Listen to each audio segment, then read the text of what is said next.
সাগররণী হত্যা মামলার তদন্ত করছিলেন হলো র্যাবের পক্ষ থেকে তদন্ত করা হয়েছিল।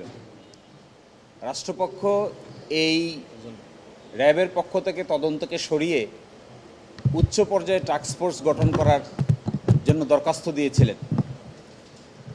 যৌথভাবে শুনানির পরে আজকে মাননীয় হাইকোর্ট বিভাগ এই আদেশ দিলেন যে র্যাবের কাছ থেকে তদন্ত প্রক্রিয়াটা সরিয়ে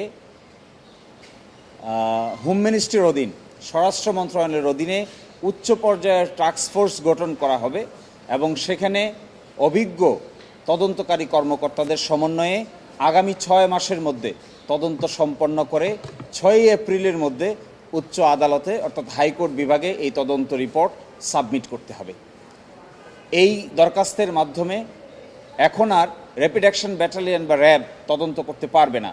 তদন্ত করবে আদেশটি পাওয়ার পরে মিনিস্ট্রি অফ হোমের পক্ষ থেকে উচ্চ পর্যায়ের একটি টাস্কফোর্স কমিটি এবং তারা অভিজ্ঞ কর্মকর্তাদের সমন্বয়ে গঠিত হবেন।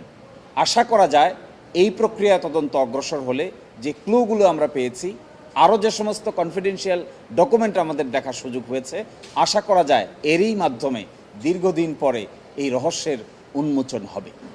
কোর্ট কি বলেছিল একটু বলবেন? কোর্ট বলেছেন 12 বছরে যে দুঃখজনক বলেছেন। কোর্ট বলেছেন এটা শুধু পরিবারের জন্যই দুঃখজনক নয়, 12 বছর ধরে একটি মামলার তদন্ত শেষ করা যায় না, এটি জাতির জন্যই দুঃখজনক, বিচার ব্যবস্থার জন্যও এটি শকিং। শব্দটা বলেছেন শকিং, অর্থাৎ এটি এমন দুঃখজনক যে মানুষের অনুভূতিকে আঘাত দেয় যে 12 বছর পরেও একজন সাংবাদিক দম্পতির হত্যা করা হলো তাদের বাসায়, এমন নির্মম হত্যাকাণ্ড, কিন্তু তার কোনো রহস্য উদ্ঘাটন করতে পারেনি।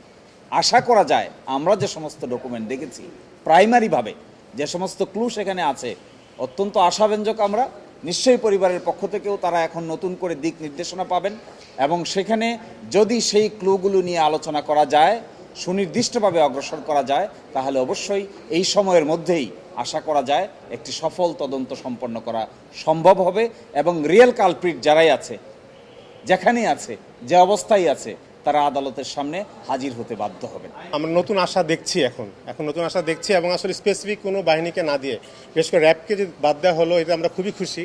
কারণ আসলে র্যাব শুরু থেকেই তদন্তের কিছুই করেননি, তারা প্রথম দিকে আসলে আমাদের প্রেশারাইজ করেছে এবং পরবর্তীতে তারা আসলে মামলা নিয়ে কোনো কাজই করেনি। তো তাদেরকে বাদ দেওয়াটা আলহামদুলিল্লাহ আমরা খুব খুশি হয়েছি এবং স্পেসিফিক কোনো বাহিনীকে না দিয়ে এই বিভিন্ন আপনার যারা দক্ষ তাদেরকে নিয়ে যদি স্বরাষ্ট্র মন্ত্রণালয়ের টাস্কফোর্স গঠন করা হচ্ছে, এতে আসলে আমরা আশার আলো দেখছি।